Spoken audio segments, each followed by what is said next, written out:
அளவற்ற அருளாளனும் நிகரற்ற அன்புடையனுமாகிய அந்த எல்லாம் வல்ல அல்லாஹுவின் சாந்தியும் சமாதானமும் நாம் உயிரினும் மேலான நபிகள் நாயகம் ஸல்லல்லாஹு அலைஹி வஸல்லம் அவர்கள் மீதும் அவர்களின் குடும்பத்தார்கள், தோழர்கள், தாபீன்கள், தபக தாபீன்கள், குறிப்பாக நம்மவர்கள் மீதும் என்றென்றும் நின்று நிலவட்டுமாக என்று பிரார்த்தித்தவனாக, அன்பிற்குரிய அல்லாஹுவின் நல்லடியார்களே,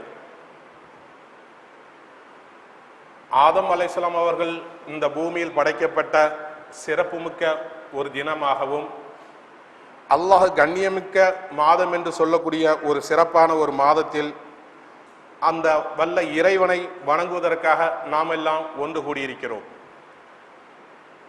அல்லாஹும் அவனுடைய தூதரும் நமக்கு எதையெல்லாம் வழிகாட்டி இருக்கிறார்களோ அதைதான் மார்க்கம் என்று பின்பற்றக்கூடிய நன்மக்களாக அல்லாஹ் என்னையும் உங்களையும் நம் சுற்றத்தார்களையும் ஆக்கி அருள வேண்டும் என்று பிரார்த்தித்தவனாக, ரமலானின் நோன்பும் ஜக்காத்தும் என்கிற ஒரு தலைப்பில் சீரிய கருத்துக்களை உங்கள் முன் எடுத்து சொல்ல கடமைப்பட்டிருக்கிறேன். அல்லாஹுவின் நல்லடியார்களே, இந்த மனிதகுலம் படைக்கப்பட்டு அல்லாஹ் தன்னுடைய தேவைக்காக என்ன தேவை என்று சொன்னால் இந்த மனிதகுலம் என்னை வணங்க வேண்டும் என்பதற்காக படைத்து, அப்படி நான் சொல்லுகின்றபடி நீங்கள் வாழ்ந்துவிட்டால், என்னை வணங்கிவிட்டால், உங்களுக்கு நாளை மறுமையில் ஒரு சிறந்த ஒரு அந்தஸ்தை, ஒரு வாழ்விடத்தை உங்களுக்கு நான் வழங்க காத்து கொண்டிருக்கிறேன் என்று அல்லாஹ் சுப்ஹானஹு வ தஆலா தன்னுடைய திருமறையில் நமக்கு ஏராளமான இடங்களில் வலியுறுத்துகிறான்.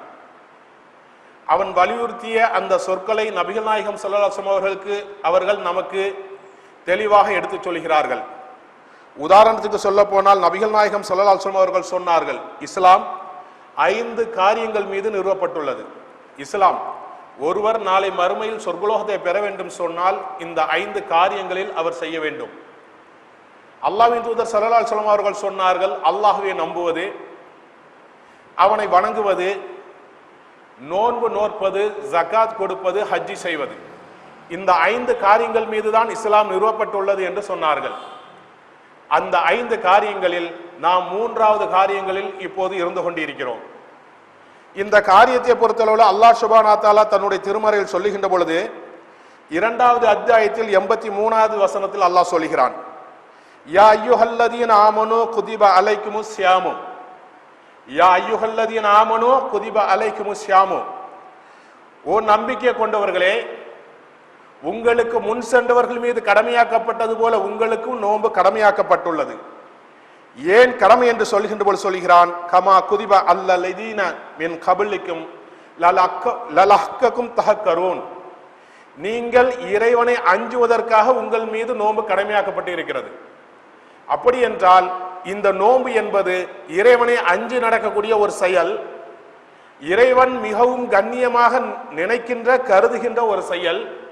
இந்த செயலுக்கு எப்போதும் யாரும் செய்யாத அளவுக்கு ஆதமுடைய மகன் தான் செய்ததற்கு அனைத்தும் தான் தான் பொறுப்பாளி, அதற்கு அவன்தான் பொறுப்பாளி, நோன்பு எனக்குரியது, அதற்கு நானே கூலி வழங்குவேன் என்று இறைவன் மகிழ்ச்சிகரமாக உணர்வுபூர்வமாக சொல்லக்கூடிய ஒரு வாக்கியம் என்னது, நோம்பாளிக்கு நான் தான் கூலி வழங்குவேன்.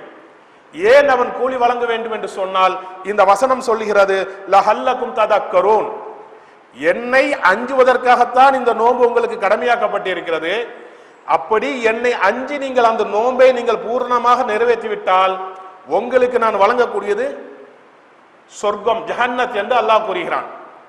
அப்படி என்றால் அல்லாஹ் எதை விரும்புகிறானோ அதைப்படி நாம் அந்த நோன்பை நிறைவேற்ற வேண்டும்.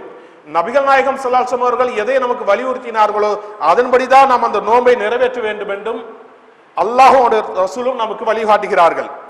அல்லாஹ்வின் நல்லடியார்களே, நபிகள் நாயகம் ஸல்லல்லாஹு அலைஹி வஸல்லம் அவர்கள் சொன்னதாக சஹீஹ் புகாரில் 38வது ஒரு வசனம் ஹதீஸ் வருகிறது. அபூ ஹுரைரா ரலியல்லாஹு அன்ஹு அறிவிக்கிறாங்க, எவர் நம்பிக்கை கொண்டவராகவும், அல்லாஹ் அந்த திருமறையில் என்ன சொல்கிறான், நம்பிக்கை கொண்டவரே என்றுதான் அழைக்கிறான். நம்பிக்கை என்றால் என்ன? ஒருவர் அல்லாஹுவை நம்புவது, அல்லாஹ் என்னை கண்காணித்துக் கொண்டிருக்கிறான், நாம் அவன் முன்னால் நின்று கொண்டிருக்கிறோம் என்பதை உளப்பூர்வமாக மனப்பூர்வமாக ஏற்று சிந்திப்பது, ஏற்று நடப்பது, அதுதான் நம்பிக்கை. அப்படி ஒருவர் நம்பிக்கை கொண்டு நன்மையை எதிர்பார்த்து நாளை மறுமையில் எனக்கு இந்த காரியத்திற்காக சொர்க்கலோகம் வழங்கி விடுவான் அல்லாஹ் என்ற ஒரு நம்பிக்கையில் நன்மை எதிர்பார்த்தவராக ரமலான் மாதத்தில் நோன்பு நோர்த்தி விட்டால், எது ரமலான் மாதத்தில் அவர் பரிபூரணமாக அல்லாஹும் அவருடைய ரசூலும் சொல்லுகின்ற விதப்படி அவர் நோன்பு நோற்றிவிட்டால் அவருடைய முந்தைய பாவங்கள் அனைத்தும் மன்னிக்கப்பட்டு விடும் என்று நபிகள் நாயகம் ஸல்லல்லாஹு அலைஹி வஸல்லம் சொன்னார்கள். எப்படி ரமலானில் நோன்பு நோக்க வேண்டும், அந்த நோன்பு எப்படி இருக்க வேண்டும்? அல்லாஹ்வை அஞ்சுகின்ற விதத்தில் இருக்க வேண்டும். அல்லாஹ் அந்த நோன்பில் என்ன அஞ்ச சொல்லுகிறான், எப்படி நடந்து கொள்ள சொல்கிறான் என்று பார்க்கின்ற பொழுது கண்மணி நாயகம் ஸல்லல்லாஹு அலைஹி வஸல்லம் அவர்கள் சொன்னார்கள், ஒருவர் நோன்பு பிடிக்கிறார், அவர் எந்த எண்ணத்தில் பிடிக்கிறார் என்பது அவருக்கும் அல்லாஹ்வுக்கு ஒரு விஷயம். அந்த எண்ணத்தை வெளிப்படையாக காட்டுகின்ற முறையில் அவர் காட்டிவிட்டால், அவர் செய்துவிட்டால் அவரே தீர்மானித்துக் கொள்ளலாம், அவருக்கு நாம் பிடிக்கின்ற நோன்பு இது அல்லாஹுக்காக இருக்கிறதா அல்லது இந்த துனியாவில் அற்பமான விஷயங்களுக்காக இருக்கிறதா என்பதை. காரணம் என்னவென்று சொன்னால் நபிகள் நாயகம் ஸல்லல்லாஹு அலைஹி வஸல்லம் அவர்கள் கூறியதாக அபூ ஹுரைரா ரலியல்லாஹு அன்ஹு அறிவிக்கிறாங்க. சஹீஹ் புகாரியில் இது 1903வது செய்தியாக வருகிறது. என்ன வருகிறது? நீங்கள் உண்ணுவதும் நீங்கள் உண்ணாமல் இருப்பதும் பருகாமல் இருப்பதும் அல்லாஹுக்கு தேவையில்லை. மேல அல்லாஹ் என்ன சொல்கிறான்? நீங்கள் இறையச்சமுடையவராக ஆகுவதற்காக உங்கள் மீது நோன்பு கடமையாக்கப்பட்டு இருக்கிறது என்று அல்லாஹ் சொல்கிறான். நபிகள் நாயகம் ஸல்லல்லாஹு அலைஹி வஸல்லம் அவர்கள் என்ன சொன்னார்கள்? நீங்கள் உண்ணாமல் இருப்பதும் பருகாமல் இருப்பதும் அல்லாஹ்வுக்கு தேவையில்லை. ஏன் தேவையில்லை என்பதை நபிகள் நாயகம் ஸல்லல்லாஹு அலைஹி வஸல்லம் அவர்கள் சொன்னார்கள். யார் பொய்யான பேச்சுகளையும் தீய நடவடிக்கைகளையும் மார்க்கத்துக்கு முரணான காரியங்களை விட்டு விலகவில்லையோ அவன் பசித்திருப்பதும் தாகித்திருப்பதும் அல்லாஹ்வுக்கு தேவையில்லை. அல்லாஹ் அந்த வசனத்தில் சொல்கிறான், என்னை அஞ்சுவதற்குத்தான் இந்த நோன்பு உங்கள் மீது கடமை என்று. நபிகள் நாயகம் ஸல்லல்லாஹு அலைஹி வஸல்லம் சொன்னார்கள், அல்லாஹ்வை அஞ்சாத இந்த செயல்கள், பொய்யான பேச்சுகளும் பொய்யான நடவடிக்கைகளும் உங்களுக்கு இருக்குமையானால், அதிலும் குறிப்பாக நோன்பு காலங்களில் நோன்பு வைத்துக் கொண்டு உங்களுக்கு அது இருக்குமையானால், நீங்கள் நோன்பு பிடித்துக் கொண்டிருக்கிறேன் என்று உங்களை நீங்களே எண்ணிக்கொண்டாலும், நீங்கள் பசித்திருந்தாலும் தாகித்திருந்தாலும் நீங்கள் நோன்பு என்று சொல்லிக் கொண்டாலும் அந்த நோன்பு அல்லாஹ்வுக்கு தேவையில்லை. அதன் காரணமாக தேவையில்லை என்று சொன்னால் என்னது? நீ நோன்பை பிடிக்க வேண்டாம் என்று வந்துகிறது. உன்னால் பொய் பேசாமல் இருக்க முடியாது, தீய நடவடிக்கையில் ஈடுபடாமல் இருக்க முடியாது என்று உனக்கு தெரியுமையானால் நீ முஸ்லிமே அல்ல என்று ஹதீஸ் சொல்கிறது. ஏன்? இஸ்லாம் 5 காரியங்களில் தீர்மானிக்கப்பட்டிருக்கிறது, முடிவுபட்டப்பட்டது என்று சொன்னால் அதில் 3வது சொல்லப்பட்ட கட்டளை உன்னால் செய்ய முடியாது என்கிற ஒரு இறை மறுப்பு அதுக்குள் அடங்கி விடுகிறது. அப்ப யார் தீய காரியங்களையும் தீய செயல்களை விட்டு விடவில்லையோ அவன் பசித்திருப்பதும் தாகித்திருப்பதும் அல்லாஹ் கொண்டும் தேவையில்லை என்று நபிகள் நாயகம் ஸல்லல்லாஹு அலைஹி வஸல்லம் சொல்லி இருக்க அந்த செயலை நாம் உற்று கவனித்திருக்கிறோமா? இன்னும் சொல்ல போனா இதற்கு மேலதிகமாக நபிகள் நாயகம் ஸல்லல்லாஹு அலைஹி வஸல்லம் சொன்னார்கள், எவன் ஒருவன் ரமலானை அடைந்து அதன் மூலமாக அவனுடைய பாவங்கள் மன்னிக்கப்படவில்லையோ அவனுடைய மூக்கு மண்ணை கவட்டும் என்று நபிகள் நாயகம் ஸல்லல்லாஹு அலைஹி வஸல்லம் கூறியதாக திருமிதியில் 3545வது செய்தி வந்திருக்கிறது. எப்படி?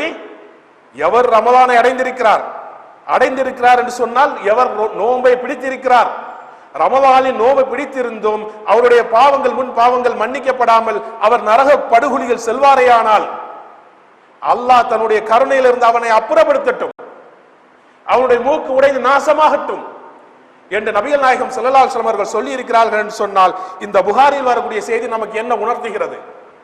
யார் பொய்யான செய்தியையும் பொய்யான தகவல்களையும் பொய்யையும் பரப்பிக் கொண்டிருக்காமல் பொய்யான நடவடிக்கையில் ஈடுபடாமல் அவர் நோவு விடுத்தால் அதை அல்லாஹ் அங்கீகரிக்கிறான். உதாரணத்துக்கு சொல்ல போனால் நோன்பு காலங்களில் நமக்காக சொல்லித்தரப்பட்டது. ஒருவர் நோன்பை எடுக்க வேண்டும் என்று சொன்னால் ஃபஜ்ர் பாங்கு சொல்வதற்கு கிட்டத்தட்ட 10 நிமிடம் 15 நிமிடம் முன்பாக நீங்கள் நியத் வைத்துக் கொள்ள வேண்டும் என்று நமக்கு சொல்லி தரப்பட்டது. என்ன நியத்து? நவைத்து ஷஹ்மதன் அன்னாதாயி ஆதிஸ்வரதி, இப்படி ஒரு சில வாக்கியங்களே நமக்கு சொல்லி தரப்பட்டது. இப்போது இந்த ஹதீஸை யோசியுங்கள். யார் பொய்யான பேச்சுகளையும் என்று நபிகளார் ஆரம்பிக்கிறார்கள் என்று சொன்னால் இந்த நவைத்து ஷஹ்மதன் அன்னாதாயி என்கிற வாசகத்தை நபிகள் நாயகம் ஸல்லல்லாஹு அலைஹி வஸல்லம் அவர்கள் நமக்கு கற்றுத் தந்தார்களா, இல்லை யாரோ நமக்கு கற்றுத் தந்திருக்கிறார்கள், யாரோ சொன்னார்கள் என்பதை நாம் அல்லாஹ்வின் மீதும் அவனுடைய தூதர் மீதும் பொய்யுரைத்து நாம் கூறிக்கொண்டிருக்கிறோமா?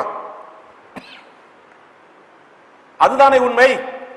எந்த ஒரு இடத்திலையும் எந்த ஒரு இபாதத்துகளையும் ஹஜ்ஜையும் உம்ராவையும் தவிர்த்து நபிகள் நாயகம் ஸல்லல்லாஹு அலைஹி வஸல்லம் அவர்கள் இந்த நியத் என்கிற ஒரு வாசகத்தை வாயால் மொழிந்தார்கள் என்று எந்த ஒரு செய்தியும் கிடையாது. ஒருவர் தொழுகைக்கு வருகிறார் என்று சொன்னால் அவருடைய எண்ணம், நபிகளார் சொன்னார்கள், செயல்கள் யாவும் எண்ணங்களை பொறுத்தது. நீங்கள் என்ன செய்கிறீர்களோ அது உங்கள் எண்ணத்தின் வெளிப்பாடு. எதற்காக பள்ளிவாசல் வருகிறோம்? 2 ரக்காத் தொழலாம், இந்த ஃபர்லை தொழுது கொள்ளலாம், இந்த ஜும்மாவில் கலந்து கொள்ளலாம் என்பதற்காக பள்ளிக்கு வருகிறோம். பள்ளியில் வந்து நின்று கொண்டு இந்த வாசகங்களை நபிகளார் கற்றுத் தந்தார்களா? கற்றுத்தரவில்லை. கற்றுத்தராத ஒரு வாசகத்தை மார்க்கத்தின் பெயரால் சொல்லுகிறோம் என்று சொன்னால் யார் பொய்யான பேச்சுகளையும் பொய்யான நடவடிக்கைகளையும் விட்டு விடாதவர், அவர் நோம்பில் பசித்திருந்தும் நோம்பாளி என்று தன்னை பிரகடனப்படுத்திக் கொண்டாலும் அது அல்லாஹ்வுக்கு தேவையில்லைங்கிற வாசகம் இந்த இடத்தில் பொருந்துகிறதா இல்லையா என்பதை அல்லாஹ்வுக்குரிய நல்லடியார்களே, நாளை மறுமையில் இந்த நோம்புக்குரிய முழுமையான பலனை நாம் அடைய வேண்டும் என்று சொன்னால் நமக்கு நபிகளார் என்ன கட்டளையிட்டு இருக்கிறார்கள், என்ன வழிமொழிந்து இருக்கிறார்கள் என்பதை தான் நான் பார்க்க வேண்டுமே தவிர என்னுடைய முன்னோர்கள் இதை சொன்னார்கள், என்னுடைய ஆலிம்கள் இப்படி சொன்னார்கள் என்பதையெல்லாம் எடுத்துக்கொள்ளக் கூடாது. என்னையும் சேர்த்து எந்த ஆலிம்களாக இருந்தாலும் சரி, இந்த உலகத்தில் ஒரு காரியங்களுக்காக நாம் எதையெல்லாமோ செக் பண்ணுகிறோம், சோதிக்கிறோம். ஒரு கல்லூரியில் ஒரு வேலை இருக்கிறது, ஒரு கல்லூரியில் ஒரு படிப்பு சம்பந்தமாக இருக்கிறது சொன்னால் அந்த கல்லூரி நல்ல கல்லூரியா, அந்த கல்லூரியில் என்ன ரெஸ்பான்சிபிலிட்டி இருக்கிறது, என்னென்ன ஸ்பெசிபிலிட்டி இருக்கிறது, ஒரு வேலையை சேர வேண்டும் சொன்னால் அந்த வேலை நிறுவனம் எப்படிப்பட்ட வேலை நிறுவனம் என்பதெல்லாம் நாம் ஆலோசிக்கிறோம், சிந்திக்கிறோம், அதை குறித்து ஆராய்கிறோம் என்று சொன்னால் மார்க்கம் என்று வந்துவிட்டால் அதை குறித்து எந்த ஒரு கேள்வியும் கேட்காமல் நாம் அப்படியே மூழ்கி கிடந்தோமையானால் நாளை மறுமையில் அவரவர் செய்வதற்கு அவரவர் தான் பொறுப்புதாரி என்பதை உணர்ந்து கொள்ள வேண்டும். காரணம், நபிகள் நாயகம் ஸல்லல்லாஹு அலைஹி வஸல்லம் அவர்கள் இந்த நோன்பை பற்றி சொன்னார்கள். இதே போல ஒரு தினம் நபிகளார் மிம்பரில் ஏறிக்கொண்டிருக்கிறார்கள் மக்களுக்கு சொற்பொழிவு ஏற்றுவதற்காக. ஏறுகின்ற ஒவ்வொரு படியிலும் சொன்னார்கள் ஆமீன், மீண்டும் சொன்னார்கள் ஆமீன், மீண்டும் சொன்னார்கள் ஆமீன். சஹாபாக்களுக்கு ஆச்சரியம். காரணம், நம் கண்முன்னே யாரும் இல்லை, எந்த ஒரு சத்தமும் இல்லை, நபிகள் நாயகம் ஸல்லல்லாஹு அலைஹி வஸல்லம் அவர்கள் இதற்கு முன்னால் இப்படி நடந்ததும் இல்லை. ஒரு படியில் ஏறுகிறார்கள் ஆமீன் சொல்கிறார்கள் என்று சொன்னால் சரி விட்டுவிடலாம், யதார்த்தம் ஒன்று. அடுத்த படியும் ஏறுகிறார்கள் ஆமீன் என்று சொல்கிறார்கள், பிறகு அடுத்த படியில் ஏறுகிறார்கள் ஆமீன் என்று சொல்கிறார்கள் என்று ஒரு ஆச்சரியம். நபிகளாரிடம் கேட்கிறார்கள், யா ரசூலல்லாஹ், என்றைக்கும் இல்லாத ஒரு வித்தியாசமான சைகையில உங்களிடம் நான் கண்டோமே, அதன் விளக்கம் என்ன என்று கேட்கிறார்கள். கண்மணி நாயகம் ஸல்லல்லாஹு அலைஹி வஸல்லம் அவர்கள் சொன்னார்கள், என்னிடம் ஜிப்ரீல் அலைஹிஸ்ஸலாம் அவர்கள் வந்தார்கள். நான் முதல் படியில் ஏறுகின்ற பொழுது அவர்கள் கூறினார்கள், எவன் ஒருவன் நோன்பு பிடித்து அதன் காரணமாக அவனுடைய பாவங்கள் மன்னிக்கப்பட்டு அவன் சொர்க்குலகம் செல்லவில்லையோ அவனுடைய அருளில் அவன் அல்லாஹ்வுடைய அருளிலிருந்து தூரமாகட்டும் என்று கூறி, முஹம்மதே நீங்கள் ஆமீன் கூறுங்கள், அதாவது முஹம்மதே நீங்கள் சாட்சியாக இருக்கிறேன் என்று கூறுங்கள் என்று சொன்னார்கள். நான் சாட்சியாக இருக்கிறேன் ஆமீன் என்று கூறினேன்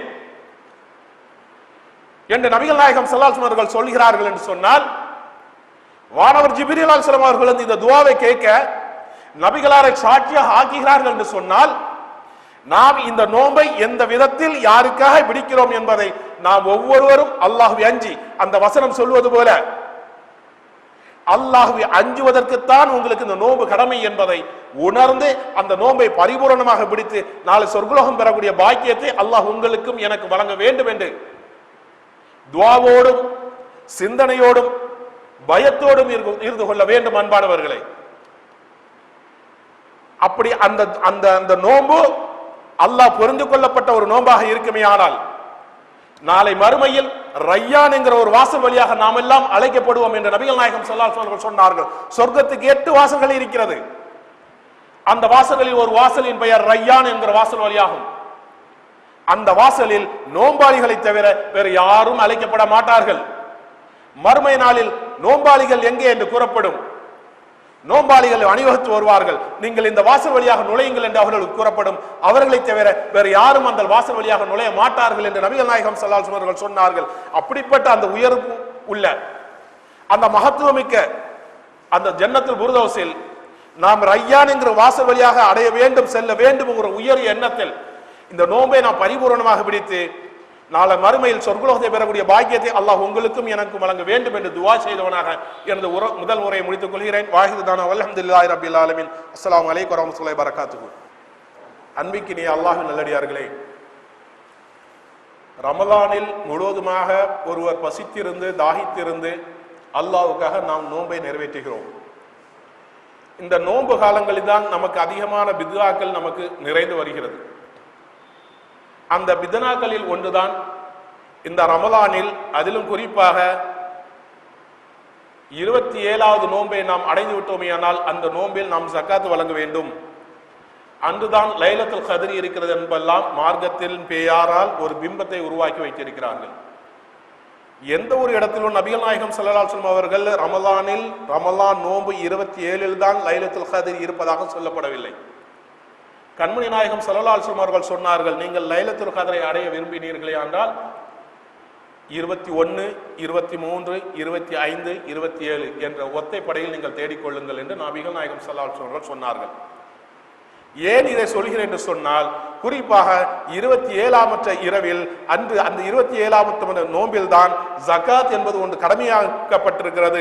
அந்த நேரத்தில் தான் ஜகாத் வழங்க வேண்டும் என்பது போல ஒரு பிம்பத்தையும் உருவாக்கி வைத்திருக்கிறார்கள்.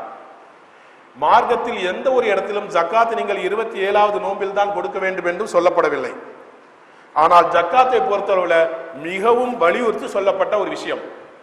நாம் ஆரம்பத்தில் சொன்னது போல நபிகள் நாயகம் ஸல்லல்லாஹு அலைஹி வஸல்லம் அவர்கள் சொன்ன இஸ்லாம் 5 காரியங்களில் தீர்மானிக்கப்பட்டிருக்கிறது என்பதில் 4வது காரியமாக ஜக்காத்தை இஸ்லாம் சொல்கிறது.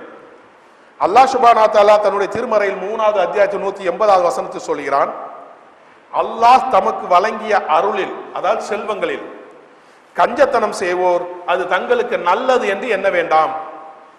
நான் அதிகமாக சொத்து சேர்த்து வைத்திருக்கிறேன், என்னுடைய வாரிசுகளுக்கு அது உதவும், அல்லது என்னுடைய அன்றாட வாழ்க்கைக்காக, என்னுடைய ஆடம்பர வாழ்க்கைக்காக அது உதவும் என்பதற்காக அல்லாஹ்வுடைய வழியில் செலவிடாமல், அல்லாஹ்வுடைய பாதையில் நாம் கொடுக்காமல் மறைத்து வைத்திருப்பது உங்களுக்கு நீங்கள் நல்லது என்று நினைக்க வேண்டாம். மாறாக அது அவர்களுக்கு தீங்காகும் என்று அல்லாஹ் அந்த வசனத்தில் சொல்கிறான். எப்படியெல்லாம் தீங்கு என்பதை அல்லாஹ் சொல்லுகின்ற பொழுது, யௌம யஹ்மா அலைக பினாரி ஜஹன்னம, அந்நாளில் நரக நெருப்பில் அவற்றை பழுக்க காய்ச்சப்படும். எவற்றை? நாம் எதையெல்லாம் நம்மளுடைய தேவைக்காக, என்னுடைய ஆடம்பர வாழ்க்கைக்காக, என்னுடைய வாரிசுகளுக்காக நாம் அல்லாஹ்வுடைய பாதையில் ஜகாத் என்கிற தர்மத்தை வழங்காமல் சேகரித்து வைத்திருக்கிறோமோ அந்த அனைத்தையும் நாளை நரக நெருப்பில் அல்லாஹ் பழுக்க காய்ச்சுவேன் என்று அல்லாஹ் கூறுகிறான். எதற்கு பழுக்க காய்ச்சுவேன் என்று சொல்கின்ற பொழுது, ஃபதுஹுவ ஃபீஹா, அவற்றை கொண்டு சூடு போடப்படும். எவற்றை கொண்டு? இந்த உலகத்தில் நாம் எதையெல்லாம் பெரும் பெரும் செல்வங்களாக நினைத்து மகிழ்ந்து வாழ்ந்து கொண்டு இருக்கிறோமோ, சேகரித்துக் கொண்டு இருக்கிறோமோ, அல்லாஹ்வுக்காக ஜக்காத், அல்லாஹ் கட்டளையிட்ட அந்த ஜக்காத்தை நிறைவேற்றாமல் இருக்கிறோமோ, இந்த பொருட்களை அனைத்தும் அல்லாஹ் சுப்ஹானஹு வ தஆலா நாளை நரகத்தில் கொண்டு வந்து அந்த நரக நெருப்பில் அதை உருக்க காய்ச்சி அதை நம்மளுடைய முதுகுகளிலும் விலாபுரங்களிலும் நெற்றிகளிலும் சூடு போடப்படும் என்று. அப்படி என்று சொன்னால் நம்முடைய இந்த வாழ்க்கை எவ்வளவு அல்பமானது என்பதை நபிகள் நாயகம் ஸல்லல்லாஹு அலைஹி வஸல்லம் அவர்கள் எப்படி நமக்கு விளக்கி காட்டுகிறார்கள் என்று தெரியுமா அன்பார்களே? காரணம் என்று சொன்னால், ஒரு மனிதன் இந்த உலகத்தில் அதிகபட்சமாக வாழ்ந்து விடுவான் என்று சொன்னால், இப்போது இந்த உம்மத்துக்கு அதிகமாக கொடுக்கப்பட்ட அந்த வயசின் நிர்ணயம் என்பது 60க்கும் 70க்கும் ஆகும். அது கூட பிரம்மாண்டம் தான். ஒருவர் 70 வயசை அடைந்து விட்டார், அவர் பிரம்மாண்டமாக நம்ம பார்ப்போம், 70 வயது ஆகிவிட்டது. ஆனால் மார்க்கத்தை பொறுத்தளவுல அது 70 வயசு என்பதை அதிகமாக சொல்கிறது. அந்த 70 வயது உனக்கு இருந்தும் அதில் நீ இந்த காரியங்களை செய்யாமல் இருந்திருந்தால் நாம் எந்த அளவுக்கு பாதிக்கப்படுவோம் என்பதை அன்பானவர்களை சிந்தித்து பார்க்க வேண்டும். இந்த ஜக்காத்தை பொறுத்தளவுல நபிகள் நாயகம் ஸல்லல்லாஹு அலைஹி வஸல்லம் அவர்கள் சொன்னதாக அபூ ஹுரைரா ரலியல்லாஹு அன்ஹு அறிவிக்கிறாங்க. ஸஹீஹ் புகாரி முஸ்லிமில் 1803வது செய்தியாக வருகிறது. மேல அந்த வசனத்தில் அல்லாஹ் என்ன சொல்கிறான்? நீங்கள் சேகரித்த கஞ்சத்தனம் பிடித்த அல்லாஹ்வுடைய பாதையில் செலவழிக்காமல், ஜக்காத் கொடுக்காமல் சேகரித்த பாதுகாத்த அந்த செல்வங்களை கொண்டு வந்து நாளை மறுமையில நரகலோகத்தில் கொண்டு அதை பழுக்க காய்ச்சப்பட்டு உங்கள் நெற்றிகளிலும் விலாகளிலும் முதுகுகளிலும் சூடு போடப்படும் என்று அல்லாஹ் தன்னுடைய திருமறையில் கூறுகிறான். நபிகள் நாயகம் ஸல்லல்லாஹு அலைஹி வஸல்லம் அவர்கள் சொன்னார்கள், பொன் வெள்ளி ஆகியவற்றை சேகரித்து வைத்துக் கொண்டு கடுமையான ஜக்காத்தை நிறைவேற்றாமல் இருப்பவருக்கு மறுமை நாளில் நரக நெருப்பில் அவற்றை பழுக்க காய்ச்சி உலோக பாலமாக மாற்றி அவருடைய விலாபுரத்திலும் நெற்றியிலும் முதுகிலும் சூடு போடப்படும். அவை குளிர்ந்து கொண்டிருக்கும் போதெல்லாம், எவை? அந்த உருக்கிய பாலம் போல் இருக்கின்ற நமது செல்வங்கள், அது எதுவாக இருந்தாலும் கற்பனை செய்து கொள்ளுங்கள். அனைத்தும் அது குளிரும் போதெல்லாம் அது மீண்டும் உருக்கப்படும், மீண்டும் சூடேற்றப்படும். இவ்வாறு அவனுக்கு அது சூடேற்றப்பட்டு அவனுக்கு சூடு போடுகொண்டே இருக்கப்படும். இந்த சூடு போடுகொண்டே இருக்கப்படும் என்று சொன்னால் எவ்வளவு காலம் என்பதை நபிகள் நாயகம் ஸல்லல்லாஹு அலைஹி வஸல்லம் சொன்னார்கள். ஒரு நாள் முழுக்க சூடு போடப்படும். யோசிங்க, ஒரு நாள் முழுக்க நாம் சேகரித்த செல்வங்களை கொண்டு, நாம் பாதுகாத்துக் கொண்டிருக்கிற செல்வங்களை கொண்டு, ஜக்காத் வழங்காமல் பாதுகாத்து வைத்திருக்கிற செல்வங்களை கொண்டு ஒரு நாள் முழுக்க சூடு போடப்படும். அல்ஹம்துலில்லாஹ், இந்த உலகத்தில் நான் 60 வருஷம் 70 வருஷம் வாழ்ந்து கொண்டிருக்கிறேன், அதில் ஒரு நாள் தானே நான் தப்பித்து விடுவேன் என்கிற மமதையா? இல்லை என்பதை நபிகள் நாயகம் ஸல்லல்லாஹு அலைஹி வஸல்லம் அடுத்த வரி சொன்னார்கள். ஒரு நாள் 24 மணி நேரத்தில் முடிந்துவிட காரியமா? இல்லை என்பதை நபிகள் நாயகம் ஸல்லல்லாஹு அலைஹி வஸல்லம் சொன்னார்கள். அந்த நாள், ஒரு நாள் அல்லாஹ் சுப்ஹானஹு வ தஆலா உங்கள் முதுகுகளிலும் விலாபுரத்திலும் நெத்தியிலும் நீங்கள் ஜக்காத்து கொடுக்காமல் பேணி பாதுகாக்கின்ற, மறைத்து வைக்கின்ற பொருளை கொண்டு சூடு போடுகிறான் என்று சொன்னால் இந்த உலகத்தின் கணக்குப்படி 50,000 ஆண்டுகளுக்கு நிகர். ஒரு நாள் என்பது 50,000 ஆண்டுகளுக்கு நிகராக அவர்களுக்கு சூடு போட்டுக்கொண்டே இருக்கப்படும். நவுதுபில்லாஹ், அல்லாஹ் பாதுகாக்க வேண்டும். அன்பானவர்களை கொஞ்சம் சிந்தித்து பாருங்கள்.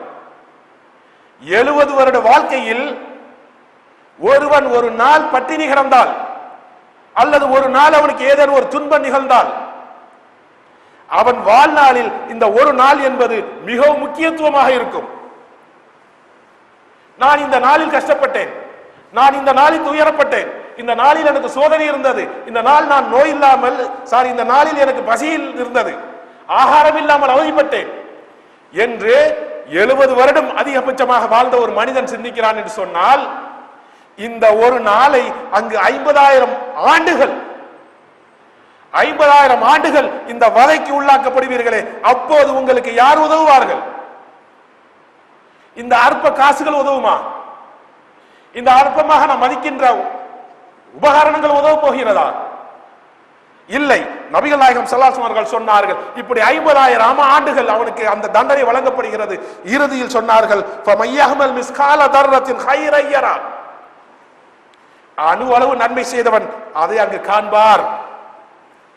ஒமையஹமல் மிஸ்கால தர்ரத்தின் ஷர்ரன் யரா, அணு அளவு தீமை செய்தவன் அதையும் அங்கு காண்பார். பிறகு அவனுக்கு சொர்க்கலோகமா நரகலோகமா என்பதை முடிவு செய்யப்பட்டு அங்கு செல்வான். இதற்கு பிறகு 67 ஆண்டுகள் இங்கு வாழ்ந்து என்னுடைய அறிவு கேட்டு, என்னுடைய அனுபவத்தை கேட்டு, என்னுடைய அகங்காரத்தினால், என்னுடைய முயற்சியினால் கிடைத்த செல்வம் என்று நாம் நினைத்துக் கொண்டிருக்கிற செல்வம், அல்லாஹ் சொல்கிறான், இல்லை இல்லை, அனைத்தும் நான் தான் உனக்கு வழங்கியிருக்கிறேன், என்னுடைய கருணையால் தான், என்னுடைய அருளால் தான் உனக்கு நான் வழங்கப்பட்டு இருக்கிறது, உனக்கு சோதனைக்காகத்தான் வழங்கப்பட்டு இருக்கிறேன் என்று அல்லாஹ் சொல்கிறான். அதை கூட அதிகபட்சமாக ஒருவர் அனுபவித்தால் 70 ஆண்டுகள் தான் அனுபவிக்க முடியும். அந்த செல்வத்தை கொண்டு ஜக்காத் என்கிற அல்ப தொகையை நாம் கொடுக்காமல் இருந்திருந்தால், நாம் மறைத்தால், நாளை மறுமையில் 50,000 ஆண்டுகள் என்று சொன்னால் எதை தேர்ந்தெடுப்பார்கள் முஸ்லிம்கள்? எதை தேர்ந்தெடுக்க வேண்டும் நாம் என்பதை அல்லாஹ் நல்லடியார்களே சற்று ஆழமாக சிந்திக்க கடமைப்பட்டு இருக்கிறோம். காரணம் என்று சொன்னால், அல்லாஹ் தன்னுடைய திருமறையில் சொல்லுகிறான், ஒருவர் தான் எங்கு மரணிப்போம், எப்போது மரணிப்போம் என்பதை எந்த ஒரு ஆத்மாவும் அறியாது. இந்த பள்ளிவாசல் இருக்கின்ற நாம் ஜக்காத்து கொடுத்திருக்கிறோமா, நோன்பை முறையாக பேணி இருக்கிறோமா என்பதை நாம் தான் சிந்திக்க வேண்டும். அந்த சிந்தனையின் வெளிப்பாடு, இறைவா இதுவரை நான் செய்த தீமைகள் அனைத்தையும் இறைவா எனக்கு மன்னித்து விடு, இன்று முதல் நான் புதியதாக என்னுடைய கணக்கை புதிதாக இறைவா நீ அமைத்துக் கொள் என்கிற தூய எண்ணம் கொண்டு நான் பள்ளிவாசலை விட்டு வெளியேறினால் அதற்குரிய நன்மை வேறு. இல்லை இல்லை, எனக்கு சொல்லப்பட்டது அனைத்தும் பொய் என்று, ஜக்காத்தின் மீது கடமை இல்லை என்று யாராவது நினைப்போமே ஆனால், கடமை இருக்கக்கூடியவர்கள் நாம் வெளியேறிவிட்டோமே ஆனால், அந்த வெளியேறிய நிலையிலேயே நாம் மரணித்து விட்டோமே ஆனால் நம்முடைய நிலை எப்படி இருக்கும் என்பதையும் ஒவ்வொரு சகோதரர்களும், இதை கேட்கின்ற சகோதரிகளும் சிந்திக்க கடமைப்பட்டிருக்கிறோம். காரணம் என்று சொன்னால், இன்றைக்கு நாம் அறிவியல் தேர்ந்திருக்கிறோம், விஞ்ஞானத்தில் தேர்ந்திருக்கிறோம், அறிவுபூர்வமாக சிந்திக்கிறோம். ஆக்கபூர்வமாக செயல்படுத்திக் கொண்டிருக்கிறோம். ஐயாமுல் ஜாஹிலியா என்று சொல்கிறோமே, நபிகள் நாயகம் ஸல்லல்லாஹு அலைஹி அவர்கள் எந்த அறியாத காலத்தில் வந்தார்களோ அந்த சமுதாயத்தில் இருந்த ஒரு பெண் செய்த நிகழ்வு, அல்ஹம்துலில்லாஹ், அந்த பெண்களுக்கு, சஹாபிய பெண்களுக்கு அல்லாஹ் சுப்ஹானஹு வ தஆலா எவ்வளவு அருள் செய்திருக்கிறான், எவ்வளவு தக்வாவை கொடுத்திருக்கிறான் என்பதை அந்த செய்தி வெளிப்படுத்துகிறது. இந்த செய்தி அபூதாவூத் நஸஈல வந்து இருக்கிறது. நபிகள் நாயகம் ஸல்லல்லாஹு அலைஹி அவர்களிடம் ஒரு சஹாபி பெண்மணி வருகிறாங்க. இவங்க பெருசாக போற்றப்படக்கூடிய சஹாபியும் கிடையாது, சஹாபி பெண்மணியும் கிடையாது. 10ஓடு 11 சொல்லுவோமே அந்த மாதிரி ஒரு சஹாபி பெண்மணி. கையில 2 வெள்ளி காப்புகளை அணிந்திருக்கிறார்கள். அந்த பெண்மணி அல்லாஹ்வின் தூதர் ஸல்லல்லாஹு அலைஹி வஸல்லம் அவர்களுடைய முன்னிலை வருகிறார்கள். நபிகளார் கேட்டார்கள் அந்த பெண்ணை நோக்கி, இவைகளுக்கு நீ ஜக்காத் வழங்கி விட்டாயா? கையில 2 வெள்ளி காப்பு இருக்கிறது, ஒரு தடிப்பமான 2 வெள்ளி காப்பு. அதை கண்ட நபிகள் நாயகம் ஸல்லல்லாஹு அலைஹி வஸல்லம் அவர்கள், இதற்கு நீ ஜக்காத் வழங்கி விட்டாய் என்று கேட்டார்கள். அந்த பெண்மணி கூறினார், இல்லை யா ரசூலுல்லாஹ், இதற்கு நான் ஜக்காத் வழங்கவில்லை. காரணம், அந்த பெண்மணிக்கு ஜக்காத்தை பத்தி தெரியவில்லை. நபிகள் நாயகம் ஸல்லல்லாஹு அலைஹி வஸல்லம் என்ன கேட்டார்கள், இதற்கு நீ ஜக்காத் வழங்கி விட்டாயா? அந்த பெண் கூறினார், யா ரசூலுல்லாஹ், எனக்கு தெரியாது, நான் கொடுக்கவில்லை. நபிகளார் கூறினார்கள், மறுமை நாளில் நெருப்பிலான 2 வளையல்கள் இவற்றுக்கு பகரமாக உனக்கு அணிவிக்கப்படும், அதை நீ விரும்புகிறாயா? யார்கிட்ட? ஒரு சராசரி பெண்ணு. எந்த காலத்தில் எந்த சமுதாயத்து மக்களே நாம் ஐயாமுல் ஜாஹிலியா, அறியாமை காலம், இருண்ட காலம் என்று சொல்கிறோமோ அந்த சமுதாயத்தில் இருந்த ஒரு பெண்மணி அல்லாஹ்வின் தூதர் ஸல்லல்லாஹு அலைஹி வஸல்லம் அவர்கள் முன்னிலை வருகின்ற பொழுது அல்லாஹ்வின் தூதர் ஸல்லல்லாஹு அலைஹி வஸல்லம் கேட்கிறார்கள், நீ வைத்திருக்கின்ற பொருளுக்கு நீ ஜக்காத் கொடுத்து விட்டாயா என்று. அந்த பெண்மணி கூறுகிறார், இல்லை யா ரசூலுல்லாஹ் என்று. நாளை மறுமையில் இந்த 2ம் உனக்கு நரகத்தில் உள்ள காப்பாக, நரகத்தின் கங்காக உனக்கு அணிவிக்கப்படுவதை நீ விரும்புகிறாய் என்று கேட்கிறார்கள். அந்த பெண் உடனே செய்த காரியம் என்னவென்று தெரியுமா? அன்பானவர்களே, சற்றும் எதிர்பாரா விதமாக அந்த பெண் தன்னுடைய கையில் இருந்த 2 காப்பையும் கலத்தி விட்டு, இது அல்லாஹ்வுக்கு தூதருக்கு உரியது என்று அல்லாஹ்வின் தூதர் ஸல்லல்லாஹு அலைஹி வஸல்லம் அவர்களிடம் கொடுத்த செய்தி நமக்கு எதை உணர்த்தும்? ஜக்காத் கொடுத்தால் அதில் இருந்து ஒரு பாகம்தான் வரும், 2.5%. ஆனால் அந்த பெண்மணி செய்த காரியம் எதுவுமே வேண்டாம், இது நாளைக்கு மறுமையில் எனக்கு நரகத்தின் கங்காக, காப்பாக எனக்கு அணிவிக்கப்படுவதை நான் விரும்பவில்லை, இந்த காப்பு அல்லாஹ்வுக்கும் ஒரு தூதருக்கும் உரியது என்று செய்யக்கூடிய அந்த செயல் நம்மில் எத்தனை பேருக்கு வரும்? நம்மில் எத்தனை பேர் அதை செய்து கொண்டு இருப்போம்? ஆக அன்புக்குரியவர்களே, இனி வரும் காலங்களிலாவது ஜகாத் என்பது ஒரு முஸ்லிம் மீது கட்டாய கடமை என்பதை தெரிந்து கொள்ளுங்கள். சரி, இந்த ஜக்காத்தை எப்படி வழங்க வேண்டும் என்று சொன்னால், இஸ்லாம் குறிப்பாக தினார், திர்ஹம் என்று நபிகள் நாயகம் ஸல்லல்லாஹு அலைஹி வஸல்லம் சொன்னார்கள். அந்த காலத்தில் அது நம்முடைய கணக்குப்படி இன்றைக்கு எடுத்தோமே ஆனால் 85 கிராம் தங்கத்துக்கு நிகர். 85 கிராம் தங்கத்துக்கு நிகர். அதாவது தங்கம் தான் வைத்திருக்க வேண்டும் என்று மார்க்கம் சொல்லவில்லை, தங்கத்துக்கு நிகர். உதாரணத்துக்கு சொல்ல போனால் ஒரு 5 பவுன் நகை இருக்கும், 5 பவுன் நகை இருக்கும், 8 40 கிராம். ஒரு சைக்கிள் இருக்கும், அல்லது ஒரு பைக் இருக்கும், வீட்டில் ஒரு ஃப்ரிட்ஜ் இருக்கும், ஒரு மிக்சி இருக்கும், ஒரு கிரைண்டர் இருக்கும். இது எல்லாம் சேருங்க, நாம வீட்டில் அன்றாடம் உபயோகப்படுத்தக்கூடிய பொருட்கள் அனைத்தும் சேருங்க. இது எல்லாமே அல்லாஹ் நமக்கு வழங்கிய அருள்படை பொருட்கள் தான், செல்வங்கள். எதுவாக இருந்தாலும், ஒரு ஸ்பூனாக இருந்தாலும் அல்லாஹ் நாடினால் தான் நமக்கு கிடைச்சது. அப்ப அந்த பொருட்களுக்கு அல்லாஹ் ஜகாத் வழங்க சொல்கிறான், 2.5% கொடுக்க சொல்கிறான் என்று சொன்னால், நம்ம 85 கிராம் என்று நபிகள் நாயகம் ஸல்லல்லாஹு அலைஹி வஸல்லம் வர்ணிச்சிருக்கிறாங்க. ஒவ்வொரு பொருளுக்கும் தனியாக இருக்கிறது.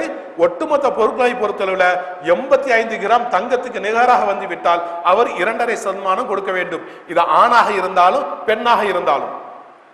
ஏன் அல்லாஹ் குர்ஆன்ல சொல்கிறான், ஆண்கள் பாடுபட்டதில் பங்கு அவர்களுக்கு உண்டு, பெண்கள் பாடுபட்டதில் பங்கு அவர்களுக்கு உண்டு. பெண்களுக்கு என்று சொத்து சோகங்கள் இருக்கும், இருக்க வேண்டும் என்று இஸ்லாம் சொல்கிறது. அவங்க வாப்பா கொடுத்திருப்பாங்க, அவங்களுடைய சம்பாத்தியம் இருக்கும், கணவர் அன்பளிப்பாக கொடுத்திருப்பாரு, கூட பிறப்புகள் அன்பளிப்பாக கொடுத்திருப்பாங்க. இதெல்லாம் பெண்களுக்குரியது. அது மனைவியாக இருந்தாலும் சரி, அந்த பெண்ணுக்குரியதான் அது. அப்ப 85 கிராம்க்கு நிகரான பொருட்கள் நம்ம வீட்டில் இருக்குமே ஆனால் நாம இதுல 2.5% கொடுத்தே ஆக வேண்டும் என்பதுதான் இஸ்லாத்துடைய அல்லாஹ்வின் தூதர் ஸல்லல்லாஹு அலைஹி வஸல்லம் அவர்கள் நமக்கு வகுத்து தந்த அந்த கணக்குடைய முக்கிய சட்டம்.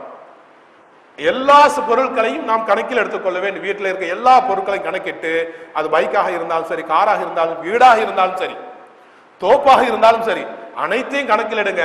அதுல எத்தனை வருகிறதோ 85 கிராம், கிட்டத்தட்ட எவ்வளவு வரும்? ஒரு 5 லட்சம் ரூபா வந்துடும். இன்றைய கணக்குக்கு 5000 சில்லற தங்க இருக்கிறது, 5 லட்சம் ரூபா வந்துடும். அந்த 5 லட்சம் ரூபா வந்து விட்டால் 2.5% கொடுத்தே ஆக வேண்டும். 1,00,000க்கு 2,500 ரூபாய் கொடுத்து ஆக வேண்டும். இதுதான் ஜக்காத்துடைய கடமை. இது போக வருஷம் கொடுக்க வேண்டும் என்று இஸ்லாம் சொல்லவில்லை. மாறாக இது போக நமக்கு மேலதிகமாக வருமானம் வரும்ல, நம்ம அன்றாட வேலை பார்க்கிறோம், நம்ம வேலை பார்க்கிறோம், மாச சம்பளம் இருக்கும், டெய்லி சம்பளம் இருக்கும், வார சம்பளம் இருக்கும். இந்த வாரம் வருகின்ற பொழுது நம்ம அதுல 2.5% கொடுத்து கொண்டே இருக்க வேண்டும். 1000 ரூபாய் வரும்னு சொன்னால் நம்ம ஜக்காத்துடைய நிசாபை அடைஞ்சி விட்டோம் என்று சொன்னால், இப்ப 1000 ரூபாய் டெய்லி ஒரு சம்பளம் வருகின்ற சொன்னால் அதுல 2 ரூபாய் 25 ரூபாய் ஜக்காத்தை கொடுத்து விட்டு தான் நம்ம செலவு பண்ணணும். 25 ரூபாய் யாருக்கு கொடுப்பது? இதை சேகரித்து வைத்துக்கொண்டு நான் அதிகமாக ஒரு தொகையை இன்னாருக்கு கொடுக்கலாம் என்று சொன்னால் அது மார்க்கம் அங்கீகரிக்கும். ஏன்? நபிகளா சொன்ன வாசகம் தான், செயல்கள் யாவும் எண்ணங்களை பொறுத்தது. எதுக்கு சேகரிக்கிறோமோ அதை பொறுத்து தான். கொடுக்க கூடாது என்று சொன்னால் அதை மறுமையில் அல்லாஹ்விடம் தான் கணக்கு சொல்ல முடியும். கொடுக்கலாம் என்று சொன்னால் எந்த வழியிலும் அல்லாஹ் கொடுக்கக்கூடிய பாக்கியத்தை நமக்கு வழங்கி விடுவான் என்பது இது ஜக்காத்தை பற்றி சுருக்கமாக உள்ள விஷயம். இன்ஷா அல்லாஹ் மேலதிக தகவல் வேணா நீங்க அணுகிக்கிடுங்க. ஜக்காத்தை பற்றி தெளிவாக சொல்லப்படும்.